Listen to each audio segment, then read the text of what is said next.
ನಮಸ್ಕಾರ. GTV news ಕನ್ನಡಕ್ಕೆ ಸ್ವಾಗತ. ನಾನು ನಿಮ್ಮ ವೆಂಕಟೇಶ್.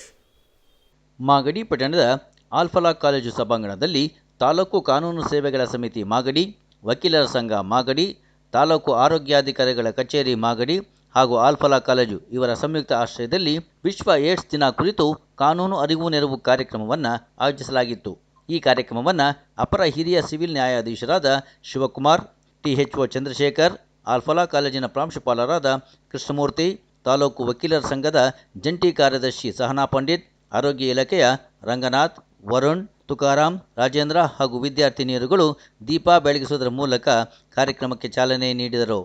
ಗಜೇಶಾನಾಯ ಬಾಲಚಂದ್ರಾಯ ಶ್ರೀ ಗಣೇಶಾಯ ಧೀಮಹಿ ಏಕದಂತಾಯ ವಕ್ರತುಂಡಾಯ ಗೌರೀತನಯಾಯ ಧೀಮಹಿ ಗಜೇಶಾನಾಯ ಬಾಲಚಂದ್ರಾಯ ಶ್ರೀ ಗಣೇಶಾಯ ಧೀಮಹಿ ಗಾನಚತುರಾಯ ಗಾನಪ್ರಾಣಾಯ ಗಾನಾಂತರಾತ್ಮನೇ ಗಾನೋತ್ಸುಕಾಯ ಗಾನಮನ್ನಾಯ ಗಾನೋತ್ಸುಕಮನಸೇ ಗುರುಪೂಜಿತಾಯ ಗುರುದೈವತಾಯ ಗುರುಕುಲಸ್ಥಾಯಿನೇ.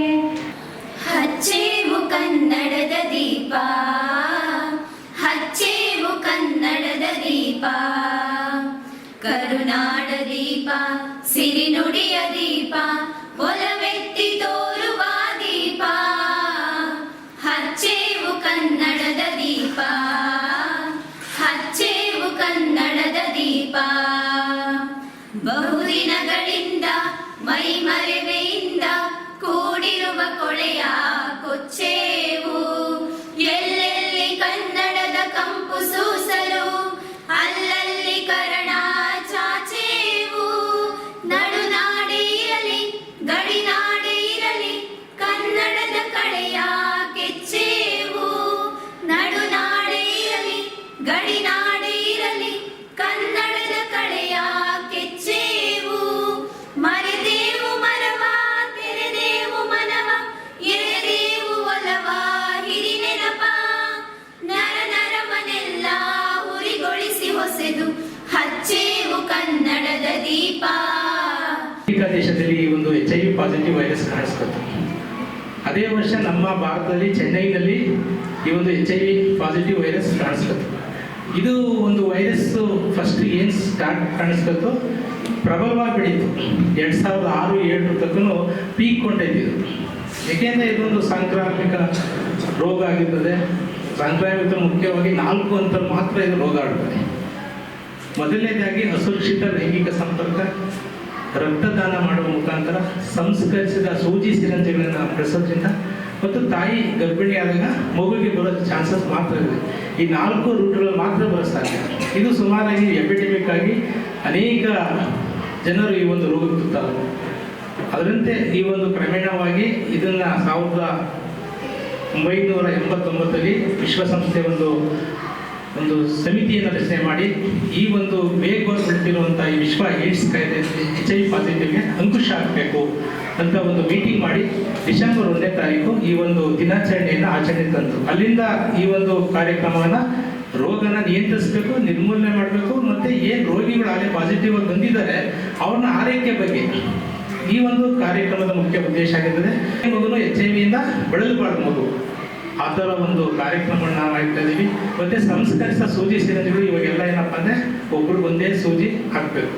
ಮಧ್ಯೆಲ್ಲ ಸ್ಟವಲ್ ಕಾಯಿಸಿವೋ ಅದನ್ನೇ ಕಾಯಿಸ್ಬಿಟ್ಟು ಅದನ್ನೇ ಚುಚ್ಚಬೇಕಾಗಿತ್ತು, ಅದನ್ನು ಸಹ ಕಂಟ್ರೋಲ್ ಆಗಿದೆ. ಮತ್ತು ರಕ್ತದಾನ ಮಾಡಬೇಕಾದ್ರೆ ನಾವು ಅವಾಗ ಬೇಕಾಗಿದ್ದು ಅರ್ಜೆಂಟಾಗಿ ಕೊಟ್ಬಿಡ್ಬೇಕು, ಗ್ರೂಪ್ಗಳು ವ್ಯತ್ಯಾಸ ಇದೆ. ಈಗ ಪ್ರತಿಯೊಂದು ಚೆಕ್ ಮಾಡ್ತಾರೆ, ಅವ್ನು ಮಲೇರಿಯಾ ಇದೆಯಾ, ಹೆಪಟೈಟಿಸ್ B ಇದೆಯಾ, HIV ಇದೆಯಾ, ಅದನ್ನು ರಿಜೆಕ್ಟ್ ಮಾಡ್ತಾರೆ. ಅದರಲ್ಲೂ ಸಹ ಕಂಟ್ರೋಲ್ ಮಾಡ್ತಾ ಇದ್ದೀವಿ. ನಮಗೆ ಮೇಜರ್ ಆಗಿ ಅಸುರಕ್ಷಿತ ಲೈಂಗಿಕ ಸಂಪರ್ಕದಿಂದ ಈ ಒಂದು ಕೇಸ್ಗಳು ಬರ್ತಿದೆ. ಅದರಲ್ಲೂ ಸಹ ಜನ ಇವತ್ತು ಸಾಕಷ್ಟು ಜಾಗೃತಿನ ಅವೇರ್ನೆಸ್ನ ಮೂಡಿಸ್ತಾ ಇದ್ದೀವಿ. ಅದನ್ನು ಸಹ ನಾವು ಕಠಿಣವಾಗಿ ಒಂದು ತಾಳ್ಮೆಗೆ ತರ್ತಾ ಇದ್ದೀವಿ. ಆ ಒಂದು ದಿನದ ಬಗ್ಗೆ ನೀವು ದಿನಾಚರಣೆ ಬಗ್ಗೆ ನಿಮ್ಮಲ್ಲಿ ಏನಪ್ಪ ಅಂದರೆ ಇರುವಂಥವ್ರಿಗೆ ನಾವು ಅನೇಕ ಸೌಲಭ್ಯಗಳನ್ನು ಸರ್ಕಾರದಿಂದ ಕೊಟ್ಟಿದ್ದೀವಿ. ಅವರಿಗೆ ವ್ಯಾಪಾರ ಮಾಡೋದಕ್ಕೆ ಒಂದು ಸಬ್ಸಿಡಿ ಹಣದಲ್ಲಿ ಹಣ ಕೊಡ್ತಾ ಇದೆ. ಮತ್ತು ಕಾನೂನಲ್ಲಿ ಅವ್ರಿಗೆ ಯಾವುದೇ ರೀತಿಯಂಥ ಸಮಾಜದಲ್ಲಿ ಅವ್ರಿಗೆ ಈಡಾಡಿಸಬಾರ್ದು, ಇವೆಲ್ಲ ಕಾನೂನಲ್ಲಿ ಅವ್ರಿಗೆ ಅವಕಾಶ ಮಾಡಿಕೊಟ್ಟಿದ್ದಾರೆ. ಅದನ್ನು ನೀವು ಮನಗಂಡು ಈ ಒಂದು ಏಡ್ಸ್ HIV ಪಾಸಿಟಿವ್ನಲ್ಲಿ ಒಂದು ಪಾಲಿಸಿ ಇದೆ. ವಿಶ್ವ ಏಡ್ಸ್ ದಿನಾಚರಣೆಯನ್ನು ನಾವು ಪ್ರತಿ ವರ್ಷ ಡಿಸೆಂಬರ್ 1ರಂದು ನಾವು ವಿಶ್ವಾದ್ಯಂತ ಆಚರಿಸುತ್ತಿದ್ದೇವೆ. ಈ ಒಂದು ವಿಶ್ವ ಏಡ್ಸ್ ದಿನಾಚರಣೆಯನ್ನು ವಿಶ್ವ ಆರೋಗ್ಯ ಸಂಸ್ಥೆಯವರು 1988ರಲ್ಲಿ ಮೊಟ್ಟ ಮೊದಲ ಬಾರಿಗೆ ಜಾರಿಗೆ ತಂದರು.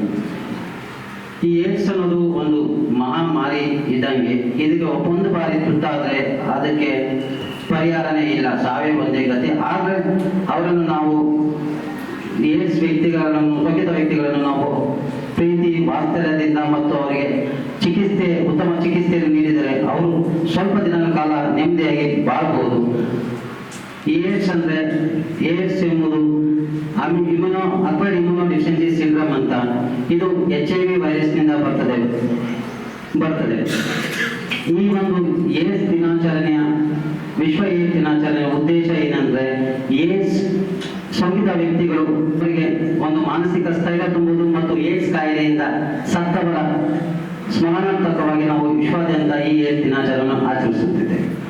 ಏಡ್ಸ್ ಕಾಯಿಲೆಯು ಈಗ ಡಾಕ್ಟರ್ ಇದ್ದಾಗ 4 ರೀತಿ ಬರ್ತದೆ. ಅಸುರಕ್ಷಿತ ಲೈಂಗಿಕ ಸಂಪರ್ಕ ಹೊಂದೋದ್ರಿಂದ ಮತ್ತು ಸೋಂಕಿತ ವ್ಯಕ್ತಿಯಿಂದ ರಕ್ತ ದಾನ ಪಡೆಯುವುದರ ಮೂಲಕ ಅಥವಾ ಸೋಂಕಿತ ವ್ಯಕ್ತಿಯ ಬಳಸಲಾದ ಸೂಜಿ ಸಿರಿಂಜ್ಗಳನ್ನು ಶುದ್ಧೀಕರಣ ಮಾಡದೆ ಅದನ್ನು ಬಳಸುವುದರಿಂದ ಮತ್ತು ಗರ್ಭಾವಸ್ಥೆಯಲ್ಲಿರುವಂತಹ ತಾಯಿಯ ಮಗುವಿಗೆ ಜನ್ಮ ಕೊಡುವುದರಿಂದ ಮತ್ತು ಆಕೆಯು ತನ್ನ ಮೊಳೆಯನ್ನು ಮಗುವಿಗೆ ಉಳಿಸುವುದರಿಂದ ಸಹ ಬರುತ್ತದೆ. ಆದ್ರಿಂದ ಈ ಒಂದು ಏಡ್ಸ್ ಬಂದ್ರೆ ಜೀವನ ನರಕ ಆಗ್ತದೆ. ಆದ್ರೆ ಅದಕ್ಕೆ ನಾವು ಏಡ್ಸ್ ಯಾವ ರೀತಿ ತಡೆಗಟ್ಟಬೇಕು ಅನ್ನೋದನ್ನ ಮನಗಟ್ಟು ಮಾಡ್ಕೊಬೇಕು. ನಾವು ಏಡ್ಸ್ ಬಂದ ವ್ಯಕ್ತಿಗಳನ್ನು ಅವರನ್ನು ತಾಸಾರದಿಂದ ನೋಡಬಹುದು. ಅವರಿಗೆ ಒಂದು ಸಾಮಾಜಿಕ ಕಳಕಳಿಯಿಂದ ಅವರನ್ನು ಸಹ ನಮ್ಮಂತೆ ಬದುಕಲು ಅವಕಾಶ ಕೊಡಬೇಕು. 2 ಮಾತಿನಲ್ಲಿ ಇಲ್ಲ, ನಿಮ್ದು ಬೇರೆ ಏನಾದರೂ ಕಾಯಿಲೆ ಇದ್ದಾಗೆ ಆಕ್ಸಿಡೆಂಟಲ್ಲಿ ಚೆಕ್ ಮಾಡಬೇಕಾದ್ರೆ ಇಲ್ಲ ಜನರಲೈಸ್ ಆಗಿ ಚೆಕ್ ಮಾಡ್ತೀವಿ. HIV ಸೀರಾಲಜಿ ಅಂತ, HIV, HPCG, SCV ಅಂತ. ಸೊ ಟ್ರಯಡ್ 3. ಸೊ ಆ 3 ಚೆಕ್ ಮಾಡ್ಬೇಕಾದ್ರೆ ಸೊ ಹೀಗಾಗಿ ಪಾಯಿಂಟ್ ಔಟ್ ಆಗಿದೆ. ಅದರ್ವೈಸ್ ಕ್ಲಿನಿಕಲ್ಲಿ ನೀವು ಕ್ಲಿನಿಕಲ್ಲಿ ಸಿಂಟಮ್ಸ್ ಡೆವಲಪ್ ಆಗಿರೋ ಸಹ ಚೆಕ್ ಮಾಡ್ತಾ ಇದ್ದೀವಿ. ಸೊ ಚೆಕ್ ಮಾಡಾದ್ಮೇಲೆ ಏನು ಮಾಡ್ತೀವಿ, ನಮ್ಮ ಸರ್ಕಾರದಿಂದ ಉತ್ತಮವಾದ ಒಂದು ಗುಣಮಟ್ಟದ ಔಷಧಿನ HIV ಕೊಡ್ತಾ ಇದ್ದೀವಿ. ಬೇರೆ ಪ್ರೈವೇಟಲ್ಲಿ ಎಲ್ಲೂ ಸಿಗಲ್ಲ. ಸಿಗುತ್ತೂ ಈ ಮಟ್ಟದ್ದು ನಮ್ಮ TB ಮತ್ತು HIV ಸರ್ಕಾರದಿಂದ ಕೊಡ್ತಕ್ಕಂಥ ಔಷಧಿಗೆ ಇಲ್ಲಿವರೆಗೂ ಖಾಸಗಿ ಅವರು ಸೆಟ್ಟೊಡೆಯಕ್ಕಾಗಿಲ್ಲ. ಖಾಸಗಿ TBಗೆ AKT4 ಇವು ಎಲ್ಲ ತಂದರು, ಬಟ್ ಎಲ್ಲ ಫೇಲ್ಯೂರ್ ಆಯಿತು. ಬಟ್ ಈಗಲೂ ಸಹ ಸರ್ಕಾರದಿಂದ ಕೊಡ್ತಕ್ಕಂಥ ಉತ್ತಮವಾದ ಔಷಧಿಗಳೇ ಈಗಲೂ ನಮ್ಮ ಸಾರ್ವಜನಿಕರಲ್ಲಿ HIV ಮತ್ತು TBನ ಕಂಟ್ರೋಲ್ ಮಾಡ್ತಾ ಇರೋದು. ಸೊ ಹಂಗಾಗಿ ನಾವು ನಮಗೆ ಪಾಸಿಟಿವ್ ಬಂತು ಅಂದರೆ ನಮ್ಮಲ್ಲಿ ಸಿಬ್ಬಂದಿ ಇದ್ದಾರೆ, ನಮ್ಮ ವರುಣ್ ಮತ್ತು ರಾಮು ಇತರ ಏನೋ ಸಿಬ್ಬಂದಿ PSC ಸಿಬ್ಬಂದಿ ಇದ್ದಾರೆ. ಸೊ ಸಿಬ್ಬಂದಿ ಮುಖಾಂತರ ನಾವು ನಿಮಗೆ ಏನು ಟ್ರೀಟ್ಮೆಂಟ್ ಬೇಕೋ ಸೊ ಅದನ್ನೆಲ್ಲ ಡ್ರಗ್ಸ್ ಎಲ್ಲ ಪ್ರೊವೈಡ್ ಮಾಡೋದ್ರಿಂದ ಏನೂ ಸಮಸ್ಯೆ ಆಗಲ್ಲ. ಈಗ ಎಕ್ಸಾಂಪಲ್ ನಾನು 10 years 15 years back HIV positive ಅಂತ ಡಯಾಗ್ನೋಸ್ ಮಾಡಿರೋರು ಈಗ ಚೆನ್ನಾಗೇ ಇದ್ದಾರೆ, ಮಾತ್ರ ತಗೊಳ್ತಾ ಇದ್ದಾರೆ, ಈಗಲೂ ಚೆನ್ನಾಗಿದ್ದಾರೆ. ಹೆಸರು ಹೇಳೋದು ಬೇಡ ಸರ್, ಹೆಸರು ಅದು ಹೇಳೋದು ಒಳ್ಳೇದಲ್ಲ ಅನ್ಸುತ್ತೆ. ಚೆನ್ನಾಗಿದ್ದಾರೆ. ಹಂಗಾಗಿ HIV ಬಂದರೆ ಹೆಸರು ಕೊಡುವಂಥ ಅವಶ್ಯಕತೆ ಏನಿಲ್ಲ. ನಾವು ಸಹ ಇನ್ನೊಬ್ಬರಂತೆ ಬದುಕ್ಬೋದು, ಆರೋಗ್ಯವಾಗಿರ್ಬೋದು. ಜೊತೆಗೆ ಶೆಡ್ಯೂಲ್ ಪ್ರಕಾರ ಔಷಧಿಗಳನ್ನ ತಗೋಬೇಕು. ಶೆಡ್ಯೂಲ್ ಪ್ರಕಾರ ಔಷಧಿಗಳನ್ನ ತಗೊಂಡ್ತಂದ್ರೆ HIV ಯಾವುದೇ ಸಮಸ್ಯೆ ಆಗಲ್ಲ. ಇಮ್ಯುನಿಟಿ ಪವರ್ ಚೆನ್ನಾಗಿರುತ್ತೆ. ಬೇರೆದಂತೆ ಯಾವುದೇ ತೊಡಕುಗಳು ಸಹ ಆಗದಂತೆ ನಾವು ಎಚ್ಚರ ವಹಿಸ್ಬೋದು. ಫಸ್ಟ್ ಔಷಧಿ ತಗೊಳ್ಳೋದು ಮೊದಲು ಬರ್ದಂಗೆ ತಡೆಗಟ್ಟಬೇಕು ಅವನ್ನ, preventive measures. So one of the preventive measures. So ಆಗಲೇ ನಮ್ಮ ರಂಗನಾಥ್ ಹೇಳ್ದಂಗೆ ಸೊ ಅಸುರಕ್ಷಿತ ಲೈಂಗಿಕ ಕ್ರಿಯೆ, ಅನ್ರಿಯಲಿಸ್ಟಿಕ್ ಇಂಜುರೀಸು, ಡ್ಯೂರಿಂಗ್ ಬ್ಲಡ್ ಟ್ರಾನ್ಸ್ಫ್ಯೂಷನು, ಆಮೇಲೆ ಆಕ್ಸಿಡೆಂಟಲ್ ಮಾಸ್ ಆಕ್ಸಿಡೆಂಟು. ಈಗ ಎಕ್ಸಾಂಪಲ್ ಒಂದು ಬಸ್ ಬಿದ್ದೈತು, ಬಸ್ಸಲ್ಲಿ 56 ಜನ ಇರ್ತಾರೆ, 60 ಜನ ಇರ್ತಾರೆ, ಬಸ್ಸು ಅಪ್ಸೈಡ್ ಆಗುತ್ತೆ, ಎಲ್ಲರೂ ಒಂದು 25-30 ಜನ ಕೈಕಾಲು ಮುಟ್ಕೊಂಡಿರ್ತೀವಿ. ನಾವೇನು ಮಾಡ್ತೀವಿ, ಟ್ರಯಡ್ ಅಂತ ಮಾಡಿರ್ತೀವಿ ಕ್ಯಾಶುಯಾಲಿಟಿ. ತಾಲೂಕು ಲೆವೆಲ್ ಹಾಸ್ಪಿಟಲ್ ಇರೋದಿಲ್ಲ. ಸೊ ಡಿಸ್ಟಿಕ್ಕು ಅಥವಾ ಮೆಡಿಕಲ್ ಕಾಲೇಜಲ್ಲಿ ಟ್ರಯಡ್ ಅಂತ ಇರ್ತದೆ. ಟ್ರಯಡ್ ಏನು, so red signal, triage means ಟ್ರಯಡಲ್ಲಿ ರೆಡ್ ಸಿಗ್ನಲ್ ಅವ್ರನ್ನೆಲ್ಲ ಹಾಕ್ತದೆ. 3 ಸಿಗ್ನಲ್ ಇರ್ತದೆ ಅಲ್ಲಿ, ರೆಡ್, ಗ್ರೀನ್, ಬ್ಲೂ ಅಂತ. ಸೊ ಅದಕ್ಕೆ ಹಾಕ್ಬಿಡ್ತೀವಿ. ಸೊ ರೆಡ್ಗೆ ಏನು ಹಾಕ್ತೀವಿ, ಎಲ್ಲರೂ ಒಟ್ಟಿಗೆ ಹಾಕಿದಾಗ ಈಗ ಒಬ್ಬನಿಗೆ HIV ಇರ್ತದೆ, ಒಬ್ಬನಿಗೆ ಇಲ್ಲದೆ ಇರೋಲ್ಲ. ಅಲ್ಲಿ ನಾವು ಕ್ಲೀನಾಗಿ ಮೇಂಟೈನ್ ಮಾಡಬೇಕು. ಆದರೂ ಸಹ ಏನು ಮಾಡೋಕ್ಕಲ್ಲ. ಮಾಸ್ ಆಕ್ಸಿಡೆಂಟ್ ಆದಾಗ ನಮ್ಮಲ್ಲೂ ಸಿಬ್ಬಂದಿ ಕೊರತೆ ಇರ್ತದೆ, ಗೊತ್ತಿರಲ್ಲ ನಮ್ಗೆ ಹಿಂಗಾಗ್ತದೆ ಅಂತ. ತಕ್ಷಣ ಬಂದಾಗ ಅಲ್ಲೂ ಸಹ HIV ಬರೋದು ಸಾಧ್ಯತೆ, ಅಲ್ಲೂ ಸಹ ನಾವು ಐಸೋಲೇಷನ್ ಮಾಡಬೇಕಾಗ್ತದೆ. ಹೆಚ್ಚಿನದಾಗಿ HIV ಸೋಂಕಿಗೆ ತುತ್ತಾಗಿರ್ತಾರೆ ಅಂತ ವ್ಯಕ್ತಿಗಳಿಗೆ ನಾವು ಮಾನಸಿಕ ಮತ್ತು ಆತ್ಮಸ್ಥೈರ್ಯವನ್ನು ನೀಡುವಂತ ಕೆಲಸವನ್ನ ಮಾಡ್ತಾ ಇದ್ದೀವಿ. ಯಾವುದೇ ಮೂಲಕ ಅಂತಂದ್ರೆ ನಮಗೆಲ್ಲ ತಿಳಿದಿರ್ಬೋದು ನ್ಯಾಕೋ ಅಂತ. ಈ ನ್ಯಾಕೋ ಯಾವುದು ಹೊರಗಡೆ ಒಂದು NGO ಅಲ್ಲ. ಈ ನ್ಯಾಕೋ ಅನ್ನುವಂಥದ್ದು ಕೇಂದ್ರ ಆರೋಗ್ಯ ಸಚಿವಾಲಯದ ಒಂದು ಭಾಗ. ಕೇಂದ್ರ ಆರೋಗ್ಯ ಸಚಿವಾಲಯದ ಒಂದು ಭಾಗವಾಗಿ ನ್ಯಾಕೋ, ನ್ಯಾಷನಲ್ ಏಡ್ಸ್ ಕಂಟ್ರೋಲ್ ಆರ್ಗನೈಸೇಷನ್ ಕೆಲಸ ಮಾಡ್ತಾ ಇದೆ. ಅದರ ಅಡಿಯಲ್ಲಿ ಎಷ್ಟು ನಮ್ಮ ದೇಶದಲ್ಲಿ ಇದಿದೆ, ಯಾವುದು ರಾಜ್ಯಗಳಿದಾವೆ, ಜೊತೆಗೆ ಲಕ್ಷದ್ವೀಪಗಳು, ಈ ತರ ಏನ್ ದ್ವೀಪಗಳಿದಾವೆ ಎಲ್ಲ ಕಡೆಗೂ ಸ್ಯಾಕ್ಸ್ ಅಂತ ಮಾಡ್ತಾರೆ. ಸ್ಯಾಕ್ಸ್ ಅಂದ್ರೆ state AIDS control organisations society ಅಂತ. ಅಲ್ಲಿ ಏನಾಗಿದೆ ಅಂತಂದ್ರೆ ನಮ್ಮ ಕರ್ನಾಟಕದಲ್ಲಿ ಕೆಸಾಪ್ಸ್ ಅಂತಿದೆ. ಕೆ ಅಂತಂದ್ರೆ Karnataka state AIDS prevention society ಅಂತ. ಇದು ನಮ್ಮ ಆರೋಗ್ಯ ಇಲಾಖೆಯ ಒಂದು ಭಾಗನೇ. ಇದ್ರ ವತಿಯಿಂದ ನಾವು ಜಿಲ್ಲೆಯಲ್ಲೂ ಸಹ ಏನ್ ಮಾಡ್ತೀವಿ, ಜಿಲ್ಲಾ ಏಡ್ಸ್ ನಿಯಂತ್ರಣ ಮತ್ತು ಪ್ರತಿಬಂಧಕ ಘಟಕ ಅಂತ ಇದೆ. ಒಂದೊಂದು ಕಾಯಿಲೆಗೆ ಒಂದೊಂದು ವಿಭಾಗಗಳಿರುತ್ತೆ ನಮ್ಮ ಆರೋಗ್ಯ ಇಲಾಖೆಯಲ್ಲಿ. ಹಾಗೇನೆ HIV ಏಡ್ಸ್, ರಕ್ತದಾನಕ್ಕೆ ಸಂಬಂಧಪಟ್ಟಿದ್ದಾಗಿರ್ಬೋದು, STI ಕಾಯಿಲೆಗಳಂತ ಹೇಳ್ತೀವಿ. ಇದಕ್ಕೆಲ್ಲದಕ್ಕೂ ಸಂಬಂಧಪಟ್ಟಾಗ ಏನಿದೆ, ಜಿಲ್ಲಾ ಏಡ್ಸ್ ನಿಯಂತ್ರಣ ಮತ್ತು ಪ್ರತಿಬಂಧಕ ಘಟಕ ಅಂತ ಕೆಲಸ ಮಾಡ್ತಾ ಇದೆ. ಅತಿ ಹೆಚ್ಚಾಗಿ ನಾವೇನ್ ಮಾಡ್ತಾ ಇದ್ದೀವಿ ಅಂತಂದ್ರೆ ಸಾಮಾಜಿಕ ಸೇವಾ ಸೌಲಭ್ಯಗಳನ್ನ ಕೊಡ್ತಾ ಇದ್ದೀವಿ. ಅದ್ರ ಜೊತೆಗೇನೆ HIV ಪರೀಕ್ಷೆಯನ್ನ ಮಾಡ್ತಾ ಇದ್ದೀವಿ ಪ್ರತಿನಿತ್ಯ. ಎಲ್ಲೆಲ್ಲಿ HIV ಪರೀಕ್ಷೆ ಮಾಡ್ತಾ ಇದ್ದೀವಿ ಅಂತಂದ್ರೆ ನಮ್ಮ ರಾಮನಗರ ಜಿಲ್ಲೆಯಲ್ಲಿ ಜಿಲ್ಲಾ ಆಸ್ಪತ್ರೆ, ಅದನ್ನ ಹೊರತುಪಡಿಸಿದ್ರೆ ಪ್ರತಿಯೊಂದು ತಾಲೂಕು ಆಸ್ಪತ್ರೆಗಳಲ್ಲಿ, ಸಮುದಾಯ ಆರೋಗ್ಯ ಕೇಂದ್ರಗಳಲ್ಲಿ, ಜೊತೆಗೆ ಪ್ರಾಥಮಿಕ ಆರೋಗ್ಯ ಕೇಂದ್ರಗಳು ಅಂದ್ರೆ ಹಳ್ಳಿ ಮಟ್ಟದಲ್ಲಿ ಏನು ಆರೋಗ್ಯ ಕೇಂದ್ರಗಳಿರುತ್ತೆ ಅಂತ ಒಂದು ಸೇವೆಯನ್ನ ನೀಡ್ತಾ ಇದ್ದೀವಿ. ಯಾರಿಗೆ ಎಲ್ಲ ಜನರಿಗೂ ತಲುಪಬೇಕು, ಜೊತೆಗೆ ಹೆಚ್ಚಿನದಾಗಿ ಸ್ಕ್ರೀನಿಂಗ್ ಆಗಬೇಕು. ಹೆಚ್ಚಿನದಾಗಿ ಸ್ಕ್ರೀನಿಂಗ್ ಯಾಕೆ ಆಗ್ಬೇಕಪ್ಪ ಅಂತಂದ್ರೆ HIV ಸೋಂಕಿತರ ಏನಾದ್ರು ಇದ್ರಪ್ಪ ಅಂತಂದ್ರೆ ಸಮುದಾಯದಲ್ಲಿ ಏನಾದ್ರು ಐಡ್ ಆಗಿದ್ರೆ, ಐಡ್ ಅಂತಂದ್ರೆ ಕಾಣದೇ ಇರ್ತಕ್ಕಂಥವ್ರು ಇರ್ತಾರೆ, ಇನ್ನೂ ಲಕ್ಷಣಗಳು ಕಂಡು ಬರದೇ ಇರ್ತಕ್ಕಂಥ ಹಂತದಲ್ಲಿ ಇರ್ತಾರೆ. ಅಂತ ವ್ಯಕ್ತಿಗಳನ್ನ ಅರ್ಲಿ ಡಿಟೆಕ್ಷನ್ ಮಾಡೋದ್ರ ಮೂಲಕ ಸೋಂಕನ್ನ ಅತಿ ಬೇಗನೆ ತಿಳಿದುಕೊಳ್ಳುವಂತ ಹಂತವನ್ನ ಅವರು ಪಡ್ಕೊಳ್ಳಿ. ಅದರ ಜೊತೆಗೆ ಅವರ ಲೈಫ್ ಅನ್ನ ತುಂಬಾ ಒಳ್ಳೆ ರೀತಿಯಲ್ಲಿ ಮುಂದಿನ ದಿನಗಳಲ್ಲಿ ನಡೆಸ್ಕೊಂಡು ಹೋಗಬೇಕು ಅನ್ನೋ ನಿಟ್ಟಿನಲ್ಲಿ ಏನ್ ಮಾಡ್ತಾ ಇದೀವಿ, ಈ ಒಂದು ಪರೀಕ್ಷಾ ಸೌಲಭ್ಯವನ್ನ ಎಲ್ಲ ಸಮುದಾಯ ಆರೋಗ್ಯ ಕೇಂದ್ರ, ಪ್ರಾಥಮಿಕ ಆರೋಗ್ಯ ಕೇಂದ್ರ, ಸಾರ್ವಜನಿಕ ಆಸ್ಪತ್ರೆಗಳು, ಜಿಲ್ಲಾ ಆಸ್ಪತ್ರೆಗಳಲ್ಲಿ ನೀಡ್ತಾ ಇದ್ದೀವಿ. ಅದ್ರ ಜೊತೆಗೆ ನಾವು ಬರೀ ಟೆಸ್ಟಿಂಗ್ ಮಾಡಿದ್ರೆ ಸಾಲದಿಲ್ಲ, ಹೌದಲ್ವಾ? ಟೆಸ್ಟಿಂಗ್ ಮಾಡಿದ್ರೆ ಸಾಲತ್ತಾ? ಇಲ್ಲ. ಅದ್ರ ಬಗ್ಗೆ ಮಾಹಿತಿಯನ್ನು ಕೊಡ್ಬೇಕಾಗುತ್ತೆ ಜನಸಾಮಾನ್ಯರಿಗೆ. ಹಾಗಾಗಿ ನಾವೇನ್ ಮಾಡ್ತಾ ಇದೀವಿ ಅಂದ್ರೆ IC ಆಕ್ಟಿವಿಟಿಗಳನ್ನ ಮಾಡ್ತಾ ಇದ್ದೀವಿ.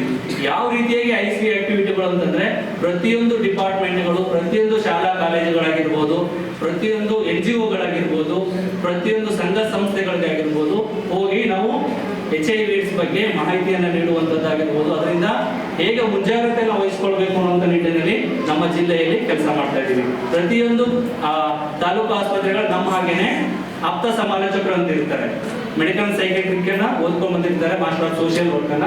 ಅಂತ ಒಂದು ನುರಿತ ಒಂದು ಆಪ್ತ ಸಮಾಲೋಚಕ ಕೆಲಸ ಮಾಡ್ತಾ ಇದ್ದೀವಿ. ಒಬ್ಬ ವ್ಯಕ್ತಿ HIV ಸೋಂಕಿತ ಅಂತ ಗೊತ್ತಾದ ತಕ್ಷಣ ನಾವೇನ್ ಮಾಡ್ತೀವಿ ಅಂದ್ರೆ ಇಂಡಿವಿಜುವಲ್ ಕೌನ್ಸಿಲಿಂಗ್ ಅನ್ನ ಮಾಡ್ತೀವಿ. ಇಂಡಿವಿಜುವಲ್ ಕೌನ್ಸಿಲಿಂಗ್ ಅನ್ನ ಮಾಡ್ತೀವಿ. ಫಸ್ಟ್ ಆ ವ್ಯಕ್ತಿಯ ಒಂದು ಮನಸ್ಥಿತಿ ಹೇಗಿದೆ ಅದನ್ನ ತಿಳ್ಕೊಂಡು ಕೊನೆಗೆ ಅವ್ರಿಗೆ ಯಾವ ರೀತಿಯಾಗಿ ಪರಿಹಾರನ ಕೊಡಬೇಕು, ಜೊತೆಗೆ ಅವ್ರ ಫ್ಯಾಮಿಲಿಯಲ್ಲಿ ಸಹ ಕಷ್ಟಗಳಿರುತ್ತೆ.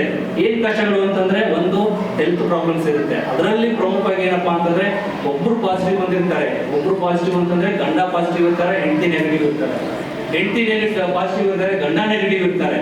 ಅಂತ ಕೇಸ್ಗಳು ಇತ್ತೀಚಿನ ದಿನಗಳಲ್ಲಿ ತುಂಬಾ ಬರ್ತಾ ಇದೆ ನಮ್ಗೆ. ಆ ಒಂದು ಸಂದರ್ಭದಲ್ಲಿ ಏನ್ ಮಾಡ್ತೀವಿ, ಅವ್ರ ಫ್ಯಾಮಿಲಿ ಡಿಸ್ಪ್ಯೂಟ್ ಆಗಬಾರ್ದು. ಡಿಸ್ಪ್ಯೂಟ್ ಅಂತಂದ್ರೆ ಅವ್ರ ಮಧ್ಯೆ ಒಡಕು ಉಂಟಾಗಿ ಅವ್ರ ಸಂಸಾರ ಹಾಳಾಗಬಾರ್ದು. ಜೊತೆಗೆ ನಿಂತ್ಕೊಂಡು ಜೀವನ ನಡೆಸಿಕೊಂಡು ಅವರ ಆರೋಗ್ಯವನ್ನ ಒಳ್ಳೆ ರೀತಿಯಲ್ಲಿ ನೋಡ್ಕೊಳ್ಳೋ ತರ ಮಾಡಬೇಕು ಅಂತ ಕೆಲಸವನ್ನ ನಾವು ಆಪ್ತ ಸಮಾಲೋಚಕರಾಗಿ ಪ್ರತಿಯೊಂದು ಕೇಂದ್ರಗಳಲ್ಲಿ ಕೆಲಸ ನಿರ್ವಹಿಸ್ತಾ ಇದ್ದೀವಿ.